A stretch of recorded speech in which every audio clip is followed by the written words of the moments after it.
ഇവിടെ ഇപ്പൊ നടന്നത് സാധുമാരെല്ലാം കൂടി ചെല്ലിയത് മജ്‌ലിസുൻ നൂർ അല്ലെ? മജ്‌ലിസുൻ നൂർ എന്നത് ഈ ചെല്ലിയതിന്റെ പേരല്ല, തെറ്റിദ്ധരിച്ചു പോയതാണ്. മജ്‌ലിസുൻ നൂർ എന്ന് ഈ സദസ്സിന്റെ പേരാണ്. ഈ സദസ്സിന് കൊടുത്ത പേരാണ് ഇത് മജ്‌ലിസുൻ നൂർ. അതാരും ഈ പേര് കൊടുത്തിട്ടില്ലെങ്കിലും ഇത് മജ്‌ലിസുൻ നൂറാണ് അല്ലെ?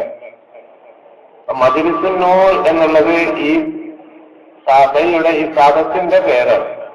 ഇവിടെ വെച്ച് ചെല്ലിയത് എന്താണല്ലേ? അൽ ബദരിയത്തുൽ മങ്കൂസിയ്യ, അതാ ചെല്ലിയത്. അതിപ്പോ അടുത്ത കാലത്ത് ആരും ഉണ്ടാക്കിയതൊന്നുമല്ല, വലിയ തെറ്റിദ്ധാരണയാണ്.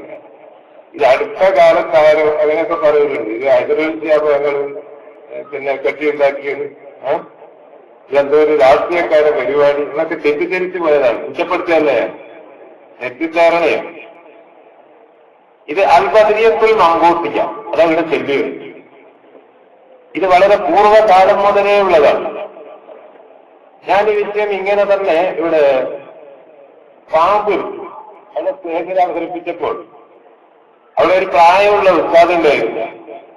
ആ ഉസ്താദ് പറഞ്ഞു, ഞാൻ ഇതിന്റെ ഇജാസത്ത് വാങ്ങിയത് ഷാഹുൽ തങ്ങളോടാണ്. അല്ല, ഷാഹുൽ തങ്ങൾ പാലത്തുങ്കര മശായിഖുമാരിൽപ്പെട്ട ഒരാളാണ് ഷാഹുൽ തങ്ങൾ. നമ്മളൊന്നും കണ്ടിട്ടില്ല, നമ്മളെ ഉപ്പൊക്കെ കണ്ടിട്ടുണ്ട്. ഉപ്പയിലും സാധാരണ ധാരാളം കറാമത്തുകൾ പറയാറുണ്ട് മഹാനവറുകൾ ഷാഹുൽ തങ്ങൾ. ഷാഹുൽ തങ്ങളെ ചെറുപ്പത്തിലെ ഉപ്പാന്റെ മക്കളിൽ നിന്നൊക്കെ കേട്ട് മനസ്സിലാക്കിയിട്ടുണ്ട്. മൂപ്പര് ഇജാസത്ത് കൊടുക്കാറുണ്ടായിരുന്നു. ആ സ്റ്റേജിൽ വെച്ച് ഉസ്താദിന്റെ പേരും പറയാം, ഓർക്കുന്നില്ല, അബ്ദുള്ള മുസ്ലിയാർ, പാമ്പുരുത്തിയൊരു അബ്ദുള്ള മുസ്ലിയാറുണ്ട്. കുറച്ച് പ്രായമുള്ള ആളാണ്, ബാക്കലിയാണ്. ഞാൻ ദൈവം എന്തൊക്കെ പഠിക്കുന്ന അവസരത്തിൽ നടത്തിക്കൊണ്ടിരിക്കുന്ന ആളാണ്, പ്രായമുണ്ട്. മൂപ്പര് പറഞ്ഞ അപ്പൊ ഇതിങ്ങനെ മുമ്പ് കാലത്തേ ഉള്ളതാണ്. ഈ അൽ ബദരിയത്ത് മങ്കൂസ് ഇതിപ്പോള് പിന്നെ ശിഹാബ് തങ്ങളുടെ ഇജാസത്തുണ്ട് പരക്കെ, തങ്ങളെ ഇനി ഇജാസത്ത് കൊടുക്കല്ലോ. അത് നമ്മുടെ ഉസ്താദുമാര് തങ്ങള് എല്ലാം കൂടി അതിനെ തീരുമാനിച്ചാണ് ഇത് നാട്ടിന്റെ നാനാ ഭാഗങ്ങളിലും നടന്നു വരും. ബദരീങ്ങളെ കൊണ്ടുള്ള തവസ്സുൽ എന്ന് പറഞ്ഞാൽ എന്താണ്? റബ്ബുൽ ആലമീനായ നാഥ സല്ലല്ലാഹു അലൈഹി വസല്ലം തങ്ങളുടെ ഹക്ക് ബറക്കത്ത് കൊണ്ട് എനിക്ക് നീ പുറത്തു തരണേ എന്നൊരാൾ പറഞ്ഞു. എന്നാൽ ഇതിന് സല്ലല്ലാഹു അലൈഹി വസല്ലം തങ്ങളെ കൊണ്ടുള്ള തവസ്സുൽ എന്ന് പറയും. റബ്ബുൽ ആലമീനായ നാഥ ബദരീങ്ങളെ ബറക്കത്ത് കൊണ്ട് എന്റെ രോഗം നീ സുഖപ്പെടുത്തി തരണം എന്ന് പറഞ്ഞാൽ ബദരീങ്ങളെ കൊണ്ടുള്ള തവസ്സുൽ.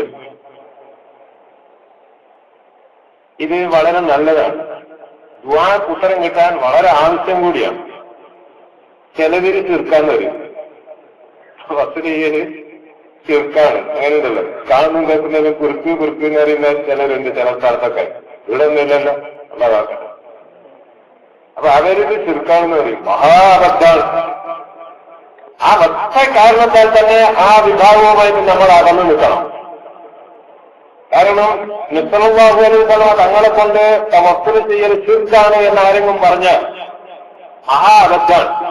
ആദ്യം ഈ പണി നബിയെ കൊണ്ടുള്ള തവസ്സുൽ ആരാ ചെയ്തെന്നറിയും? അബുൽ ബസർ ആദം അലൈഹിസ്സലാം. ആദം നബി അലൈഹിസ്സലാം സ്വർഗത്തിൽ നിന്ന് പുറത്തു വന്നു. എന്താ കാരണം എല്ലാവർക്കും അറിയില്ലേ?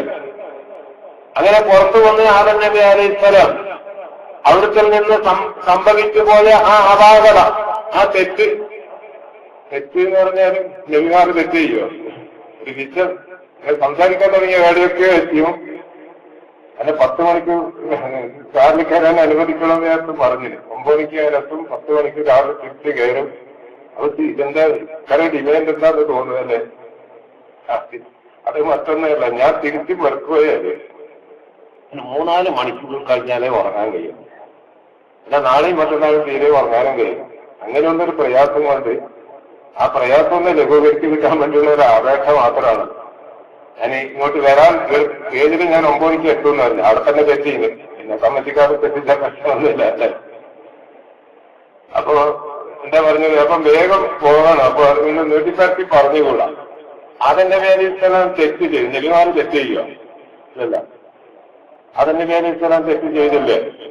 ഇതും എടുത്തിട്ട് നബിമാരൊക്കെ തെറ്റുകുറ്റങ്ങൾ ചെയ്യും.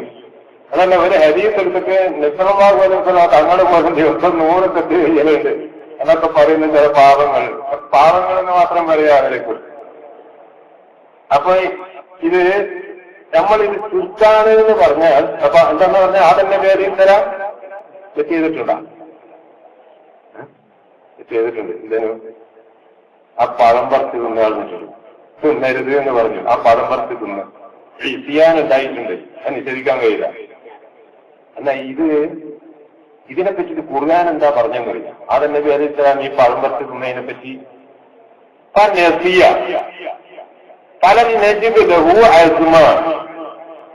ഖുർആന്റെ വ്യക്തമായ ആയത്താണ് ആദം നബി അലൈഹി സ്വലാം മറന്നുപോയി. മറന്നുകൊണ്ടാണ് ആ പഴം തിന്നത്. ഞാനൊരു മസേല ചോദിക്കണം. ഞാൻ റമളാനിലെ 4ാമത്തെ വെള്ളിയാഴ്ച സാധാരണ ഞാൻ തൃക്കരിപ്പൂരാണ് ഉണ്ടാകുക. ആ തൃക്കരിപ്പൂർ ടൗൺ ജില്ലാ ഹോസ്പിറ്റലിൽ നിന്ന് വേളൊക്കെ കഴിഞ്ഞ് അന്ന് സങ്കല്പിക്കുകയാണ് കലാക്ക് റമളാൻ 27 ഞാൻ കളിപ്പുറം എത്തിയപ്പോ നല്ലൊരു ഹോട്ടൽ കണ്ടു. കയറി നന്നായി ബിരിയാണി വെച്ചു. എപ്പോഴ് റമളാൻ മാസം 27 വെള്ളിയാഴ്ചക്ക്. അങ്ങനെ ഈ പൈസ കൊടുക്കാൻ വേണ്ടി നോക്കുമ്പോഴുണ്ട് എന്താ നിങ്ങളൊരു മാപ്പിളല്ലേ, മാപ്പിള മാത്രമല്ല ഒരു മൗലവി വെക്കാനുള്ള തലക്കെട്ടും താടിയൊന്നും ഉണ്ടല്ലോ, നിങ്ങളിങ്ങനെ ഈ പകല് ബിരിയാണി വെച്ചത്. അന്നേരം എനിക്ക് ഓർമ്മ വരുന്നത് ഞാൻ നോമ്പുകാരനാണ്. എന്റെ നോമ്പ് അറിയാം, മക്കളെ നോമ്പ് അറിയാം. എന്റെ അടുത്ത് തെറ്റുണ്ട? ഒന്നുമില്ല. ഞാൻ നോമ്പ് കളാ കിട്ടണം, ഒന്നും വേണ്ട. അവർക്ക് വന്നിട്ട് നല്ല നോമ്പുകാരനായിട്ട് നോമ്പ് പറഞ്ഞു. എന്താ സംഭവിച്ചത്? മറന്നുപോയത്. അപ്പൊ അത് തെറ്റല്ലല്ലോ. പിന്നെ ആദം നബി അലൈഹി സ്വലാം മറന്നുകൊണ്ടായി പഴം തിന്നതെന്ന് അള്ളാഹ് എന്നാ പറയുന്നത്? അപ്പൊ അത് തെറ്റാവും? തെറ്റല്ല. തെറ്റെവിടെയെങ്കിലും ഈ മറതി ആദം നബി അലൈഹി സ്വലാമിൽ നിന്നുണ്ടായതാണ്. ആ മറതിക്ക് വ്യത്യാസമുണ്ട്. ഇനി ഞാൻ വേഗം മനസ്സിലായൊരു ഉദാഹരണം പറയാം. ഞാൻ എന്റെ മകളും നിൽക്കും നിക്കാഹ് തീരുമാനിച്ചു. പലരെയും മകൾക്ക് നിക്കാഹിനെ ക്ഷണിച്ചു, എല്ലാവരെയും ക്ഷണിച്ചു. ചിലരൊക്കെ മറന്നുപോയി, ഉസ്താമാരൊക്കെ മറന്നുപോയി. അപ്പൊ നാളെയാണ് നിക്കാഹ്. ഉസ്താമാരോട് ഞാൻ വിളിച്ചിട്ട് പറഞ്ഞു എന്നാ നാളെ എന്റെ മകളെ നിക്കാഹാണ്, മറന്നുപോയതാണ് എന്ന് പറഞ്ഞു. എനിക്ക് തെറ്റാന്ന് പറയോ? ഇല്ല. ഞാൻ എന്റെ ഉപ്പാനെ വിളിച്ചിട്ട് പറയാം, ഉപ്പ സംഗതി അറിയോ? നാളെയാണ് എന്റെ മകളെ നിക്കാഹ്, നേരത്തെ വരണം, മറന്നുപോയതാണ്. എങ്ങനെയുണ്ട്? ഈ 2 മറുതി ഒരുപോലെയാ. സംഗതി 2 മറന്നതാണ്. ഈ 2 മറുതി ഒരുപോലെയാ. ഉപ്പാനെ നിക്കാൻ തീരുമാനിച്ചത് അല്ലല്ലോ. അതുപോലെ വ്യത്യാസമുണ്ട്. ആദം നബി അലൈഹി സ്വലാമാണ് ഈ മറന്നത്. അതാണ് ഹസനാത്തുൽ അബ്റാരി സയ്യിആത്തുൽ മുഖർറബീൻ എന്ന് പറയുന്നതിന്. ആദം നബി അലൈഹി സ്വലാം അല്ലാഹുമായുള്ള ആ അടുപ്പം അത് നോക്കുമ്പോഴാണ് ഇതിന് തെറ്റെന്ന് പറയുന്നത്. യഥാർത്ഥത്തിൽ നമ്മളാ ചെയ്തെങ്കിൽ തെറ്റാ, നമ്മളാ പണം മറക്കുന്നതെങ്കിൽ തെറ്റാ അല്ല, നമ്മൾ മറക്കത്തില്ലേ? അപ്പൊ നമ്മളാണെങ്കിൽ തെറ്റല്ല. അപ്പൊ നമ്മൾ ചെയ്യുന്ന തെറ്റുകൾ അതൊന്നും നബിമാരിൽ നിന്നുണ്ടാവുകയില്ല. അല്ലാഹുവും ആദം നബി അലൈഹി സ്വലാം തമ്മിലുള്ള ആ അടുപ്പം അതനുസരിച്ചാണ് ഇതെന്തായി പേര് തെറ്റായി പേരായിരിക്കട്ടെ ഈ തെറ്റ് ചെയ്തു. അല്ലാഹുവിനോട് ആദം നബി അലൈഹി സ്വലാം വേറെ റബ്ബുൽ ആലമീനായ നാളെ എനിക്ക് നീ പുറത്തു തരണം. മുഹമ്മദിൻ മുഹമ്മദിന് സല്ലല്ലാഹു അലൈഹി വസല്ലം തങ്ങളുടെ ഹക്ക് കൊണ്ട് നീ എനിക്ക് പുറത്തു തരണമെന്നാണ്. മുഹമ്മദ് നബി എന്നല്ല, മുഹമ്മദ് സല്ലല്ലാഹു അലൈഹി വസല്ലം തങ്ങളുടെ ഹക്ക് കൊണ്ട് എനിക്ക് പുറത്തു തരണമെന്നാണ്. അപ്പൊ അന്ന് ചോദിച്ചു കൈഫ അറഫ്ത മുഹമ്മദൻ, എല്ലാവരും നിങ്ങളുടെ മുഹമ്മദിനെ അറിഞ്ഞ് പല മഹ്ലൂഖുഹു, ഞാൻ അദ്ദേഹത്തെ പഠിച്ചിട്ടില്ലല്ലോ, നിങ്ങളെടുത്ത അറിഞ്ഞ്. അപ്പൊ അതിന്റെ പേരിൽ നീ എന്നെ പടച്ച് നിന്റെ കൈകൊണ്ട് നിന്റെ ഊഹിനാർ എന്നെ പടച്ച് സ്വർഗത്തിൽ കടത്തി. ആ സന്ദർഭത്തിൽ ഞാൻ അർശിന്റെ മുലേക്ക് കണ്ണുവരും. അപ്പൊ അർശിന്റെ കാലിന്റെ മേലെ എഴുതിയിട്ടുണ്ട് ലാ ഇലാഹ ഇല്ലല്ലാഹ് മുഹമ്മദുർ റസൂലുള്ളാഹ്. അപ്പൊ ഞാൻ മനസ്സിലാക്കി നിന്റെ പേരോട് ചേർത്തുകൊണ്ട് എഴുതിയ ഈ പേര് അത് എനിക്ക് ഏറ്റവും ഇഷ്ടപ്പെട്ട പേരാണ് എന്ന് ഞാൻ മനസ്സിലാക്കി. അപ്പൊ അല്ലാഹു സുബ്ഹാനഹു വ തആല പറഞ്ഞു അതങ്ങനെ തന്നെ, ഇന്നഹു അഹബ്ബു ഖൽഖി ഇലയ്യ, എന്റെ പടപ്പുകളുടെ കൂട്ടത്തിൽ എനിക്ക് ഏറ്റവും പ്രിയപ്പെട്ടത് ആ മുഹമ്മദ് തന്നെ. ആ മുഹമ്മദിന്റെ ബറക്കത്ത് കൊണ്ട് പുറത്തു തരണം എന്ന് പറഞ്ഞത് കാരണത്താൽ ഞാൻ താങ്കൾക്ക് പുറത്തു തന്നിരിക്കുന്നു അപ്പൊ ആദ്യം ഈ തവസ്സുൽ ചെയ്തത് ആരാണ്? ആദം നബി അലൈഹിസ്സലാമാണ്. ഇത് ശിർക്കാണെന്ന് പറഞ്ഞാൽ ആദ്യം ശിർക്ക് ചെയ്യുന്നത് പറഞ്ഞേക്കല്ലേ, അല്ലാഹ് കാക്കട്ടെ. മഹാബദ്ധം ഈ തവസ്സുൽ, മലയത്തെ ഇടയാട്ടം എന്നൊക്കെ പറയുന്നത് ഇടതേട്, അത് ശിർക്കാണെന്ന് ആരെങ്കിലും പറഞ്ഞ ഉടനെ ആ വിഭാഗവുമായിട്ട് അകന്നു പോകണം, അല്ലെങ്കിൽ മഹാബദ്ധമാണ്. സല്ലല്ലാഹു അലൈഹി വസല്ലം തങ്ങൾ തന്നെയും അവിടുത്തെ കൊണ്ട് തവസ്സുൽ ചെയ്തിട്ടുണ്ട്. മാത്രമല്ല ഒരാളെ കൊണ്ട് എനിക്ക് നിന്ന് തവസ്സുൽ ചെയ്യിച്ചു. ഒരാൾ സല്ലല്ലാഹു അലൈഹി വസല്ലം തങ്ങളുടെ അടുക്കൽ ഒരു കുരുടൻ, കണ്ണു കാണാത്ത ആൾ വന്നു. നബിയോട് പറഞ്ഞു, അല്ലാഹുവിന്റെ റസൂലേ എനിക്ക് കണ്ണ് തിരിച്ചു കിട്ടണമെന്ന്. നബി പറഞ്ഞു, കണ്ണ് കാണാതെ നടന്നാല് അത് എനിക്ക് വലിയ കൂലി കിട്ടും, അത് അങ്ങനെ തന്നെ പോകട്ടല്ലേ, അതല്ലേ നല്ലതെന്ന് ചോദിച്ചു.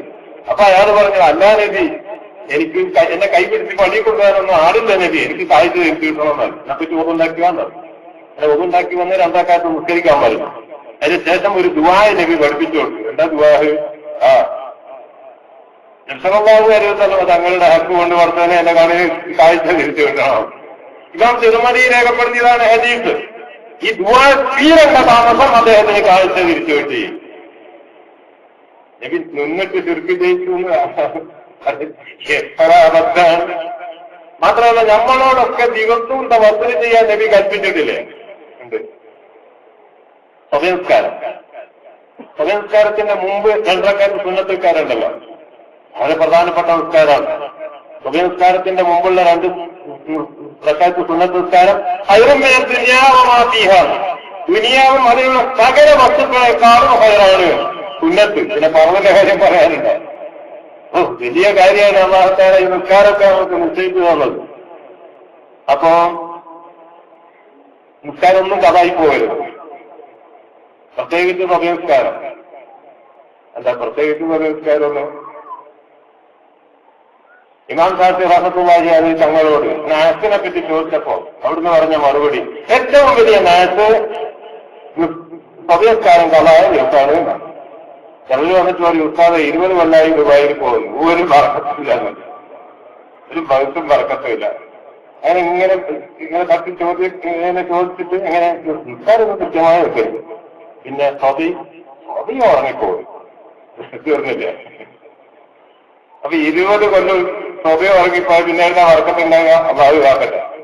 നിസ്കാരങ്ങളൊന്നും കഥായി പോകരുത്. ഇരിക്കട്ടെ, സ്വതയ നിസ്കാരത്തിന്റെ മുമ്പുള്ള 2 റക്അത്ത് സുന്നത്ത് നിസ്കാരം, അത് കഴിഞ്ഞിട്ട് കിബിലയിലേക്ക് തിരിഞ്ഞ് വലതു ഭാഗത്ത് തലവെച്ച് കിടന്നുകൊണ്ടുള്ള ഒരു ദുആ ഉണ്ട്. എന്താണ് ആ ദുആ? അല്ലാഹുമ്മ റബ്ബ ജിബ്രീല വ മീകായില വ ഇസ്രാഫീല വ അസ്റായീല റബ്ബ മുഹമ്മദ് സല്ലല്ലാഹു അലൈഹി വസല്ലം, ഇങ്ങനെ തുടങ്ങിയുള്ള ദുആ. ഈ ദുആ ഈ വിധത്തിൽ ഇമാം നവവി റഹ്മത്തുള്ളാഹി അലൈഹി തങ്ങൾ അദ്ദേഹത്തിന്റെ അദ്കാറിൽ രേഖപ്പെടുത്തിയതായി കാണാം. ഞാൻ ചോദിക്കട്ടെ, എന്താണിത്? ഈ ദുആ ഈ മലക്കുകളെ കൊണ്ട് സല്ലല്ലാഹു അലൈഹി വസല്ലം തങ്ങളെ കൊണ്ടുള്ള തവസ്സുലല്ലേ?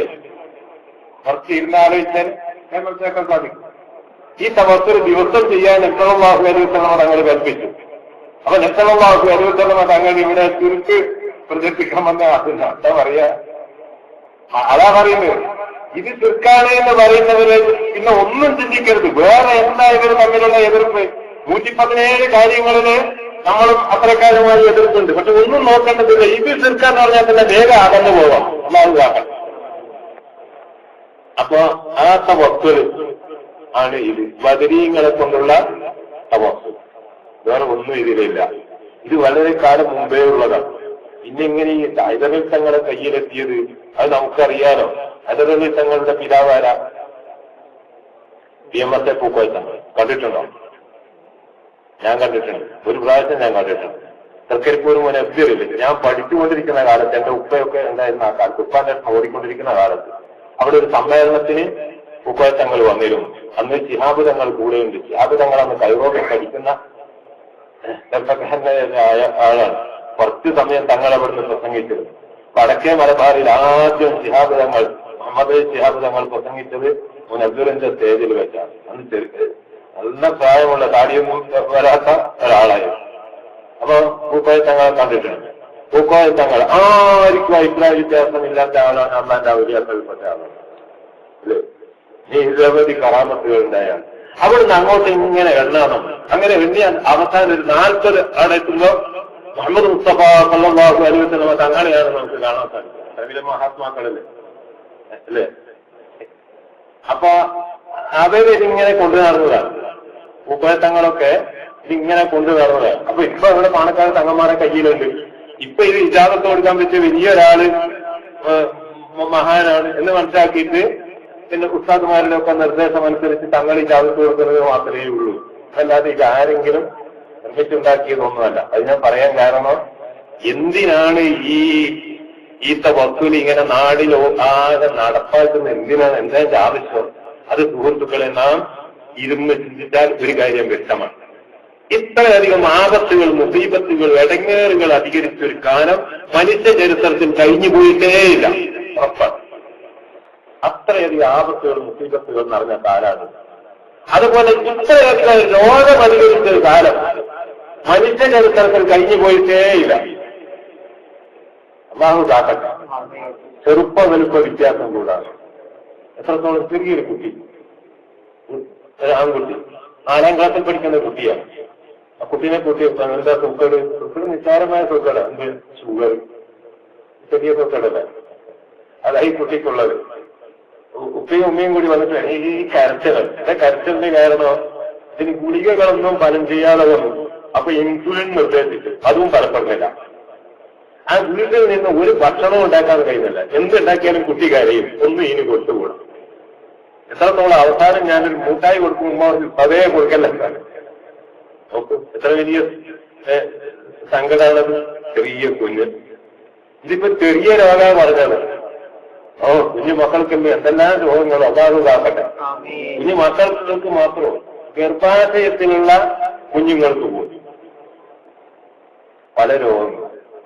അങ്ങനെ 5 മാസം 6 മാസം ഒക്കെ ആയാല് ഡോക്ടർമാർ സ്കാൻ ചെയ്ത് നോക്കിയിട്ട് കുഞ്ഞിനെ എടുത്തു കളയാനാ പറയുന്നത്. ഹാർട്ടിന് തകരാറാണ്, അല്ലെങ്കിൽ കിഡ്നിക്ക് കേടുണ്ട്, പല വൈകല്യമുണ്ട്, കുഞ്ഞിനെ എടുത്തു കളയാനാ നല്ലത്. എത്ര വയസ്സുള്ളവരോ, എത്ര മാസം ആയപ്പോ റൂഹ് ഊടപ്പെട്ട് കഴിഞ്ഞാൽ, ജീവൻ ഉണ്ടായാൽ ഒന്നും ചെയ്യാൻ പറ്റില്ല. ജീവനുള്ള ഒരു മനുഷ്യൻ സാധനത്തെ കൊല്ലലാവും. ജീവൻ ഉണ്ടായാൽ ഒന്നും ചെയ്യാൻ പറ്റില്ല. ഡോക്ടർമാര് വളർച്ചയില്ല, എടുത്തു കളയണമെന്ന് പറയും. ഉടനെ നമ്മൾ ചോദിച്ചാൽ ജീവനുണ്ടോ? ജീവൻ ഉണ്ടെങ്കിൽ ഒന്നും ചെയ്യാൻ പറ്റില്ല. കൊടിയ ഹറാമാണ് അല്ലെ?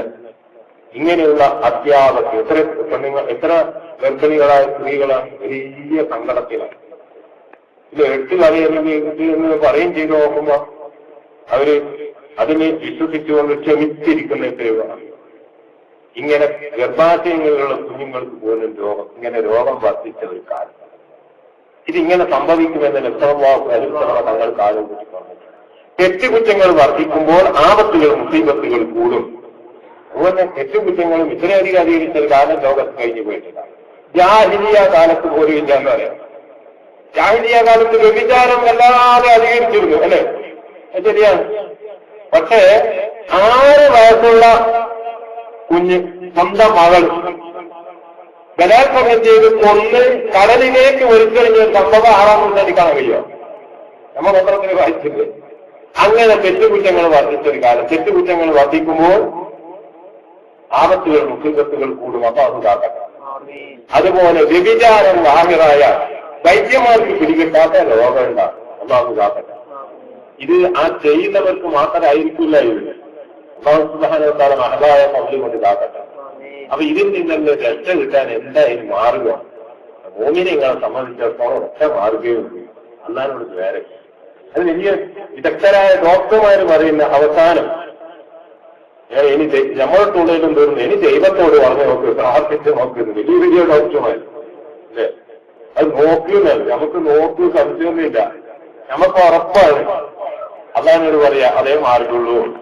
അപ്പൊ ഇത് ഓരോ മഹല്ലത്തിലുള്ള മൂമിനുകൾ ഒന്നിച്ചിരുന്നിട്ട് അള്ളാഹിനോട് ദ്വാരം അതിന് ആ ദുആക്ക് ഉത്തരം കിട്ടാൻ നല്ലൊരു മാർഗമാണ് മഹാത്മാക്കളായ ബദരീങ്ങളെ കൊണ്ട് തവസ്സുൽ ചെയ്യുക. ബദരീങ്ങൾ, ആ ബദറിൽ പങ്കെടുത്ത 313 മഹാത്മാക്കൾ. അതിൽ ആദ്യത്തെ ആളാരാണ്?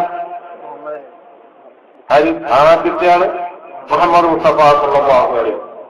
313 ആദ്യത്തെ മുഹമ്മദ് മുസ്തഫ സല്ലല്ലാഹു അലൈഹി വസല്ലം. ഇന്നിപ്പോ ഇടുന്നു പേരും ഉസ്താദ്മാർ പേര് വായിച്ചതാണ്. രണ്ടാമത്തത് അബൂബക്കർ റളിയല്ലാഹു അൻഹു, 3 ഉമർ റളിയല്ലാഹു അൻഹു, 4 ഉസ്മാൻ ഇബ്നു അഫ്ഫാൻ, 5 അലി ഇബ്നു അബീ താലിബ്. അങ്ങനെയാണ് ആ പട്ടിക പോകുന്നത്. 313 മഹാത്മാ. ഈ മഹാത്മാക്കളാണ് യഥാർത്ഥത്തിൽ നമുക്ക് ഈ കോലവും ഈ പേരും ഈ രൂപവും ഇങ്ങനെ ഒരുമിച്ച് കൂടാനൊക്കെയുള്ള വഴി ഉണ്ടാക്കി തീർത്തത് ആ മഹാത്മാക്കളാണ്. മഹാത്മാക്കളായ ആ സഹാബി. നബി ഫൽജിബല്ലിഗന്ന ഷാഹിദു മിൻകുമുൽ ഗായിബ എന്ന് പറയുമ്പോൾ നബിയുടെ മുമ്പിൽ 1,24,000 സഹാബികളുണ്ടായിരുന്നു. അവർ പിന്നെ മക്കയിലേക്കും മദീനയിലേക്കും എല്ലാവരും തിരിച്ചു പോയിട്ടില്ല. അതിന് വ്യക്തമായ തെളിവാണ് മക്കയിലും മദീനയിലുമുള്ള സഹാബികളുടെ ഖബർ എണ്ണി നോക്കിയാൽ 10,000-ൽ താഴെ മാത്രമേ ഉള്ളൂ. 1,24,000 സഹാബികളുണ്ടായിരുന്നു. ബാക്കിയുള്ളവരുടെ ഒക്കെ ലോകത്തിന്റെ നാനാഭാഗങ്ങളിലേക്കും നമ്മുടെ ഈ കോലവും പേരും ഒക്കെ ഉണ്ടാക്കാൻ വേണ്ടി അത്യുദ്ധാനം ചെയ്തവരാണ്. നമ്മുടെ നാട്ടിലുമൊക്കെ വന്നിട്ടുണ്ട്. നമ്മുടെ നാട്ടിൽ കണ്ണൂരിൽ ബദരീങ്ങളെ ഖബറുണ്ട്, അറിയാം. ഇരിക്കൂർ നിലാമുറ്റം, അവിടെയുള്ള ആ പഴയ ഖബറുകളുടെ കൂട്ടത്തിൽ മഹാത്മാക്കളായ ബദരീങ്ങൾപ്പെട്ട ആളുടെ ഖബറുണ്ട്. ഉറപ്പായ മുതവാത്തിറായി വന്ന വിവരമാണ്. ഇങ്ങനെ ലോകത്തിന്റെ മഹാഭാഗങ്ങളിൽ നിന്നവരാണ് ആ മഹാത്മാ. അവരെ കൊണ്ടിട്ട് വസൂല് ചെയ്തിട്ട് അള്ളാഹിനോട് ദ്വാരന അള്ള മർദ്ദിക്കളിയേയില്ല. അതിനു വേണ്ടിയാണ് ഈ ബദരീങ്ങൾ കൊണ്ടിട്ട് വസൂല് ചെയ്തിട്ട് ദ്വാരക്കാൻ നമ്മുടെ ഉസ്താദുമാരും തങ്ങളുമൊക്കെ ഉത്തരവിട്ടിട്ടുള്ളത്.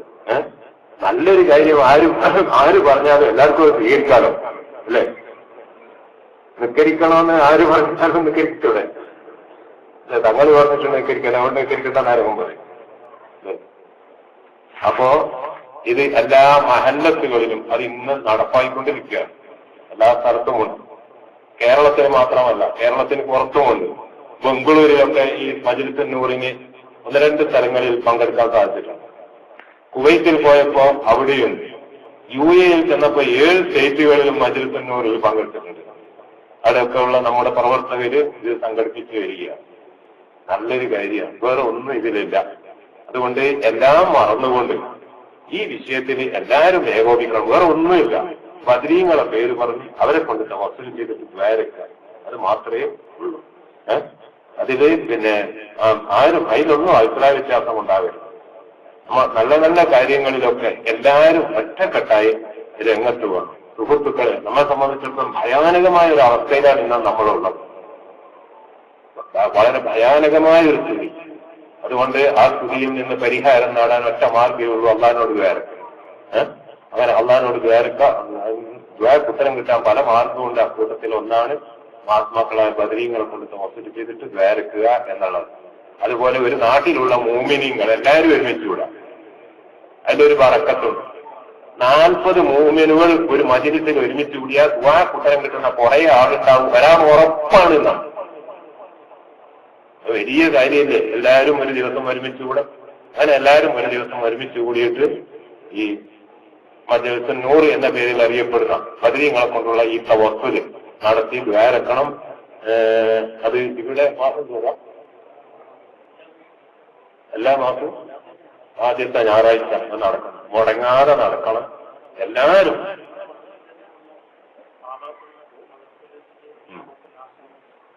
അപ്പുറത്തെ മതത്തിൽ അല്ലായിക്കോട്ടെ, അപ്പുറം ഇപ്പുറം എല്ലാം കൂടാലോ. മുങ്ങിനിങ്ങളൊക്കെ കൂടി ധാരാളം ആളുകൾ ഉണ്ടാകട്ടെ. നല്ലതാണ്. നമുക്ക് സാധിക്കുന്ന കാര്യത്തിൽ എല്ലാം നമ്മൾ പിന്നെ ഏകോപിക്കണം, അല്ലെ? എല്ലാം സാധിക്കുന്നതല്ലേ, അല്ലേ?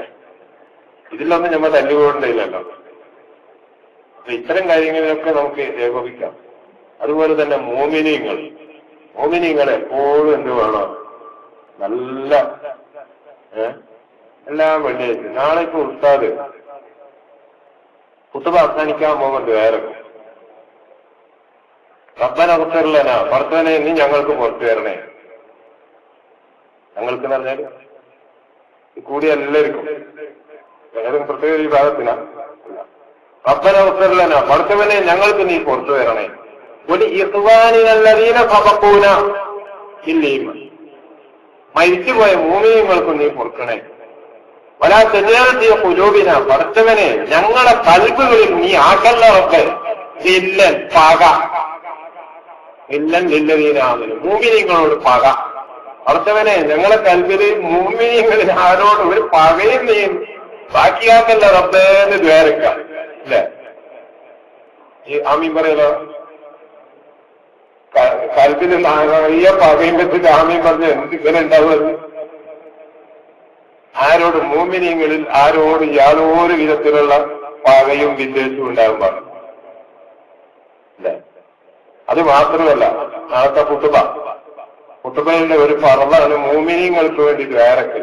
അത് ദ്വാരത്തില്ലെങ്കിൽ കുത്തുബയും ചെയ്യല്ല, നിസ്കാരവും ചെയ്യല്ല. അതുകൊണ്ടല്ലേ അല്ലാഹു മുഖ്തലിൽ മുഅ്മിനീന വൽ മുഅ്മിനാത്ത് എന്നല്ല. അതെങ്ങാൻ പറഞ്ഞിട്ട് ഉസ്താദ് ദ്വാരത്തില്ലെങ്കിൽ കുത്തുബയും ചെയ്യാവില്ല, ജുമായും ചെയ്യാവില്ല. അങ്ങനെ ആരെങ്കിലും ആ ജുമായൊക്കെ വേഗം മോഹനം ആർക്കും വെച്ചിട്ട് പോകാം. അതുകൊണ്ട് മുഅ്മിനുകൾ ഒരു കാരണവശാലും തമ്മിൽ പകയോ വിദ്വേഷമോ ഉണ്ടാകും. അത് നമ്മുടെ കഴിവിന്റെ പരമാവധി എന്നല്ല, അത് തന്നെ വേണം. അതുപോലെ നല്ല കാര്യങ്ങളിലെല്ലാം എല്ലാവരും ഒത്തൊരുമിച്ച് പ്രവർത്തിക്കുകയും വേണം. അല്ലാഹു തോൽപ്പിക്കുകയല്ല. ഇത് കൂടാളിക്കാരോട് പറയേണ്ടതില്ല, അതെനിക്കറിയാം അല്ലേ? എന്നാലും ഈ തെങ്ങുമ്മ കയറുന്നവനോട് മുറുക്ക പിടിക്കുന്ന പറയും. ആ മുറുക്ക പിടിക്കാണ്ട് തെങ്ങുമ്മ കയറുക. അതുപോലെ കൂടാളിക്കാരെ ചെറുപ്പത്തിലേ എനിക്കറിയുന്നതാണ്. ഞാൻ ദൈവബന്ധ ധാറിലും നിന്ന് വന്ന ഉടനെ ആദ്യം വേർന്ന് പറഞ്ഞ് വിടുന്നതാണ്. അന്ന് എനിക്ക് വേണ്ടി സംഭാവന ചെയ്യുമ്പോൾ എനിക്ക് വേണ്ടി ദ്വാരക്കും. അത് പറയുന്ന മലയാളത്തക്ക് വേണ്ടി ദ്വാരക്കാന്ന് പറഞ്ഞിട്ട് 10 സംഭാവന ചെയ്ത് എനിക്ക് ഓർമ്മയുണ്ട്. നേരത്തെ അധ്യക്ഷൻ സ്വാഗതപ്രാസംഗനൊക്കെ പറഞ്ഞ് കൂടാളിക്കാർക്ക് വേണ്ടി ദ്വാരക്കണം. ഞാൻ എവിടെയും നമ്മൾ തമ്മിൽ ഒരുമിച്ച് കൂടിയവർക്കെല്ലാം വേണ്ടി ദ്വാരക്കാതെ വരെ ദ്വാരയും ഉണ്ടാകാറില്ല. അതുപോലെ തന്നെ നിങ്ങളും ദ്വാരക്കുമ്പോൾ എനിക്ക് വേണ്ടി ദ്വാരക്കണം. ദ്വാര കൊണ്ട് ഒട്ടിയിട്ട് ചെയ്യുകയാണ്. ഞാൻ ദീർഘിപ്പിക്കുന്നില്ല, സമയം നീണ്ടുപോകും. ഇവിടെ തേൻ കൊണ്ടുവച്ചിട്ടുണ്ട്. തേൻ കുറയില്ല അതല്ലോ. അപ്പൊ ഈ തേൻ എന്നോട് മന്ത്രിക്കുവാനായിട്ട് വർക്കമുണ്ടാകും. ഞാൻ എനക്കറിയും പോലെ മന്ത്രിക്കും. ഞാൻ സാധാരണ ഇതുപോലത്തെ സ്റ്റേജിൽ ചെയ്യല് ഇങ്ങനെ തേൻ വന്നാൽ എല്ലാരെ കൊണ്ടും മന്ത്രിപ്പിക്കണം. എന്നാൽ അത് നല്ലൊരു മരുന്നാകുന്നുള്ള കാര്യം ഉറപ്പാണ്. എത്രയോ അനുഭവമാണ് പകർത്തിയത് മുഴുവനും കൂടി മന്ത്രിപ്പിച്ച് അത് നല്ല മരുന്നായി മാറി. അപ്പൊ മക്കളെല്ലാം ഇങ്ങനെ ചിന്തിക്കണം, ചോറ് വെച്ചാൽ ഭക്ഷണം കഴിച്ചാൽ മക്കളെല്ലാം മരുന്ന് കൊണ്ടുപോകുകയാണ്. ഭക്ഷണം എവിടെയുണ്ട്? ഇപ്പൊ പോയാലല്ലേ തിന്നാൻ കഴിയുന്നത്. അപ്പൊ എല്ലാവരും വിശന്നിരിക്കുകയാണ്, നീട്ടിക്കൂടാ, ഞാൻ നീട്ടുന്നില്ല. അപ്പൊ ഇവര് വിചാരിക്കുന്നുണ്ടാവും എല്ലാവരും മന്ത്രിച്ച് കഴിയുമ്പോഴേക്ക് 2 നേരത്തെ എടുക്കുമല്ലോ അല്ലെ? അതൊന്നുമില്ല. മന്ത്രിക്കാന്ന് പറഞ്ഞാൽ എന്താ? മക്കൾ പറഞ്ഞ അറിയുന്ന വേഗം പറഞ്ഞു. മന്ത്രിക്കാന്ന് പറഞ്ഞാൽ ഇവരൊന്നും പറയുന്നില്ല. ഞാൻ മുമ്പൊരു ക്ലാസ്സിൽ ചോദിച്ചപ്പോ കുട്ടികളെല്ലാം കൂടി പറഞ്ഞ് ഊതലുണ്ട്. ഞാൻ അവരെ വിട്ടില്ല. അപ്പൊ ഉമ്മ അടുപ്പിച്ച് ഈ ഊതലുണ്ടല്ലോ, മന്ത്രിക്കലാണോ? ആൾക്കാരെല്ലാം കുടിച്ച് അവസാനം മന്ത്രിക്കാന്ന് പറഞ്ഞതിന്റെ മകനെ ഞാൻ തന്നെ പറഞ്ഞു. നമ്മളിപ്പോ ഒരു കുട്ടി തേനെടുത്തിട്ട് ഉസ്താദിന്റെ കൊടുത്തിട്ട് ഒന്ന് മന്ത്രിക്കാരെന്ന് പറഞ്ഞ ഉസ്താദിന്റെ കയ്യില് ഒരു ഫാത്തിഹ ഓതും, അല്ലെങ്കിൽ അള്ളാന്റെ 99 പേരുകളിൽ നിന്ന് ഏതെങ്കിലും ഒരു പേരോ അല്ലെങ്കിൽ കുറച്ച് പേരോ ചൊല്ലും, അല്ലെങ്കിൽ ഖുർആനിലെ ഏതെങ്കിലും ഒരു ആയത്ത് പോലും. എന്നിട്ട് ഈ ഇസ്ഫി എന്ന് പറയും. പറയലാണ്, ഊതലല്ല. ഈ ഇസ്ഫി എന്ന് പറഞ്ഞാൽ പഠിച്ചവനെ നീ സുഖപ്പെടുത്തണേന്നാണ്. അള്ളാഹിനോടുള്ളൊരു ദുആവാണത്. ഇതും ചില പാവങ്ങൾ പറയുന്നുണ്ട് ചെറുക്കുകയാണ്. ഈ കുറുക്ക് ഏടുന്നേരം കിട്ടിയെന്നറിയില്ല. ഫാത്തിഹ ഓതിയിട്ട് പഠിച്ചവനെ നീ സിഫ നൽകണേന്ന് പറഞ്ഞാൽ ഭയങ്കര ചെറുക്കായത്. എന്താണ് ചെറുക്കിന്റെ മേന? ഇതല്ലേ ശരിയായ തൗഹീദല്ലേ? ഒരു മരുന്നില്ലല്ലോ. എന്തൊക്കെ പഠിച്ചവനെ നീ സിഫ തേനിന്റെ സിഫയുണ്ടെന്ന് ഖുർആനിലും ഉള്ളതാണ്. അതുകൊണ്ട് ഇനി എല്ലാവർക്കും കൂടി മന്ത്രിക്കൽ എളുപ്പമല്ലേ അല്ലേ? എല്ലാവരും കൂടി ഒരു 3 സലാത്തല്ലേ? സല്ലല്ലാഹു അലാ മുഹമ്മദ് സല്ലല്ലാഹു അലൈഹി വസല്ലം സല്ലല്ലാഹു അലാ മുഹമ്മദ് സല്ലല്ലാഹു അലൈഹി വസല്ലം اللهم صل على محمد يا رب صل عليه وسلم. الله يا آمين بارك. الحمد لله الحمد لله الحمد لله رب العالمين. اللهم صل على سيدنا محمد وعلى آله وصحبه وسلم. റബ്ബുൽ-ആലമീനായ നാഥ, നിന്റെ മഹത്തായ ഫദ്ൽ കൊണ്ട്, നിന്റെ അസ്മാഉൽ ഹുസ്നയുടെ അർത്ഥമുണ്ട്, ഇസ്മുല്ലാഹമിന്റെ ബറക്കത്ത് കൊണ്ട്, റബ്ബുൽ-ആലമീനായ നാഥ, ഞങ്ങൾ നിന്റെ ഹബീബായ നബിയുടെ പേരിൽ ചൊല്ലിയിട്ടുള്ള സ്വലാത്തിന്റെ ബറക്കത്ത് കൊണ്ട്, റബ്ബുൽ-ആലമീനായ നാഥ, മഹാത്മാക്കളായ ബദരീങ്ങളുടെ ബറക്കത്ത് കൊണ്ട്, ഇവിടെ ഈ സംഘാടകരെ വിതരണം ചെയ്യാൻ ഉദ്ദേശിക്കുന്ന ആ കുട്ടികളുടെ പേരുകൾ നല്ല മരുന്നാക്കി തരണേ റഹ്മാനെ, നല്ല മരുന്നാക്കി തരണേ റഹ്മാനെ, ഔഷധമാക്കി തരണേ റഹ്മാനെ, വളരെ വില കുടിച്ച മരുന്നാക്കി തരണേ റഹ്മാനെ. അത് അല്പമെങ്കിലും പള്ളയിലെത്തുന്നവരുടെ ശാരീരികവും മാനസികവുമായ സകല രോഗങ്ങളൊക്കെ നീ ശിവ നൽകണേ റഹ്മാനെ. റബ്ബുൽ-ആലമീനായ രോഗാധികരിച്ച കാലം, മരുന്നുകളൊന്നും വേണ്ട പോലെ ഫലം ചെയ്യാത്ത കാലം റഹ്മാനെ, നിന്റെ അടിമകൾ, നിന്റെ മോമിനുകളായ അടിമകൾ വലിയ ഈമാനോട് കൂടിയാണ് റബ്ബേ ഈ തേനിന്റെ കുട്ടികൾ ഇവിടെ കൊണ്ടേക്ക് അത് വാങ്ങിക്കൊടുക്കുകയൊക്കെ ചെയ്യുന്നത് റഹ്മാനെ. നിന്റെ മഹത്തായ ഫദ്ൽ കൊണ്ട് ഈ മോമിനുകളുടെ ഈമാൻ നീ കാത്തു സൂക്ഷിക്കണേ റഹ്മാനെ. റബ്ബേ നല്ല മരുന്നാക്കി തരണേ റഹ്മാനെ. റബ്ബുൽ-ആലമീനായ നാഥ, ഇത് അല്പമെങ്കിലും ഉപയോഗിക്കുന്നവരുടെ ശാരീരികവും മാനസികവുമായ സകല രോഗങ്ങളെക്കുറിച്ചും ശിവ നൽകണേ റഹ്മാനെ. ജാതിയിൽ മാരകമായ രോഗങ്ങൾ വരുന്നതിനെക്കുറിച്ച് കാക്കണേ റഹ്മാനെ. നല്ല ഉദ്ദേശങ്ങളൊക്കെ സാധിപ്പിക്കണേ റഹ്മാനെ. റബ്ബുൽ-ആലമീനായ ദീനിന്റെ ആവശ്യത്തിന് അത് വാങ്ങി ഞങ്ങളെന്തെങ്കിലും സംഭാവന നൽകും റഹ്മാനെ. അതിന്റെ ബറക്കത്ത് കൊണ്ട് ആ സ്വർഗത്തിലുള്ള തേനും പാലും ഒക്കെ കഴിക്കാൻ ഞങ്ങൾക്കെല്ലാം നീ തൗഫീഖ് തരണേ റഹ്മാനെ. റഹ്മതിക യാ അർഹമർ റഹീമീൻ. സല്ലല്ലാഹു തആല വസല്ലമ അലാ ഖൈരി ഖൽഖിഹി സയ്യിദനാ മുഹമ്മദ് വഅലിഹി വസഹ്ബിഹി അജ്മഈൻ. അൽഹംദുലില്ലാഹി റബ്ബിൽ ആലമീൻ. അപ്പൊ തേന് കുറച്ചേ ഉണ്ടാവുള്ളൂ, അതെല്ലാവരും വാങ്ങണം. നമ്മൾ അടുത്ത ദുആയും കൂടി കഴിഞ്ഞാലേ അത് കഴിക്കാവുള്ളൂ.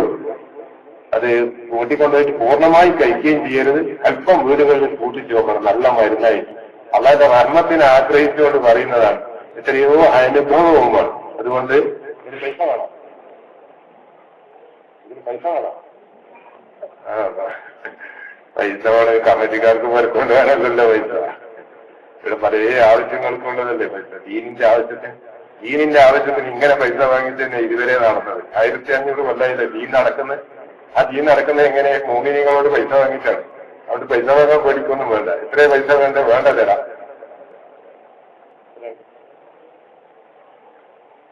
അതെയല്ലേ, കമ്മിറ്റിക്കാർ ചെറിയ പൈസ പറയുന്നത്. പിന്നെ ഞാൻ കൂട്ടണ്ട, ഒരു 500 രൂപ. പിന്നെ ഒന്നെനക്ക് തരും, ഇതെനക്ക്.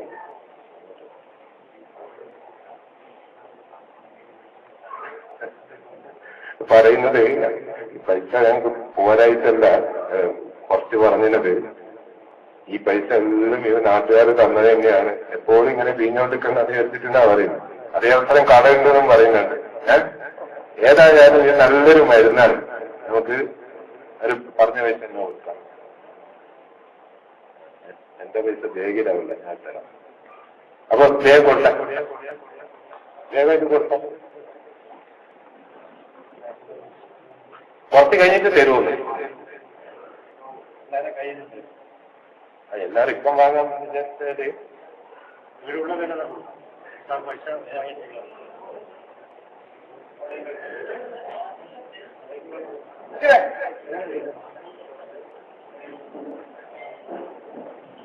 ഇവിടെ ഉള്ള പേര് മാത്രമേ ഇപ്പോൾ നൽകുന്നുള്ളൂ.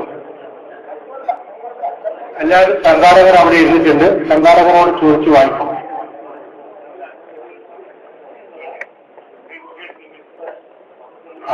ആരും തിരക്കൂട്ടരുത്. ഇവിടെ സംഘാടകരുമായി ബന്ധപ്പെട്ട മതി. സംഘാടകർ